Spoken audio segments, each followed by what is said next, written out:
Hello everyone, this will be everything you need to know before the second season of Tulsa King. Alright, let's go. The story really began back in 1997. You see, our main man, Dwight Manfredi, aka the General, works for a mob that is ran by his best friend, Pete. But you see, Pete had a son by the name of Charles, or Chicky as everybody calls him. You see, Chicky here is an absolute moron. His biggest issue is that he tries to solve every problem with violence.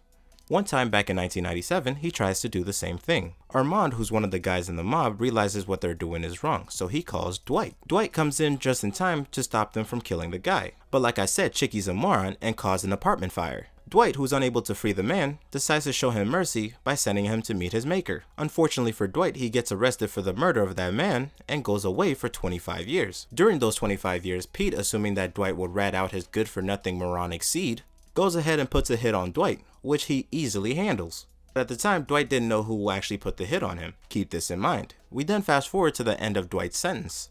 Dwight, not having anywhere else to go, goes back to Pete. Pete, however, is barely alive and his idiotic son is the one calling the shots. He then decides to send Dwight to Tulsa, Oklahoma, as a way of getting rid of him and never had to think about him again. Unfortunately for Chicky, Dwight does pretty well for himself in Tulsa and basically starts a new mob family of his own. You have his driver Tyson, who really just wants to make a name for himself, but his father really doesn't approve of his lifestyle. A business partner by the name of Bodie, who runs the dispensary, an ex-con by the name of Mitch, who runs a bar, and Armand, who actually ran away from Chicky. With this ragtag team and a few others, they start making a lot of waves in Tulsa. These waves caught the attention of the local motorcycle gang and the ATF. You could think of the ATF as a more serious brother of the local PD. One of their agents, Stacy Beal, falls for Dwight and the two start seeing each other. And given that Dwight does a lot of illegal activities, Stacy's at a risk of losing her job if anybody were to find out.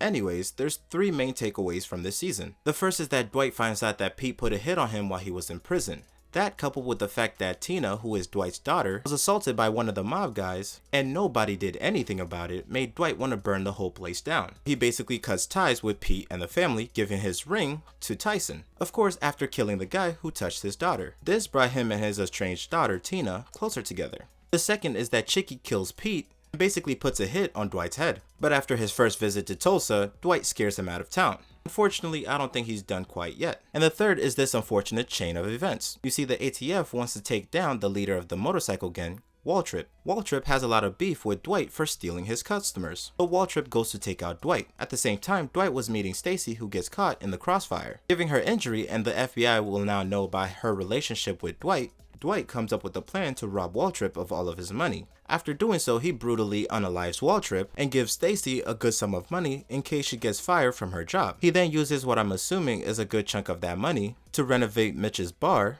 and open a casino in the back of it. On the day of the grand opening, Stacy cuts a deal with the ATF to get her job back. The season then ends with Stacy and the ATF arresting Dwight for the attempted bribery of Stacy. We could have been a good couple.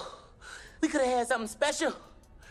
But you one crazy ass bitch. And yeah, I hope I answered all of your questions, but if I didn't, be sure to leave a comment. I read them all.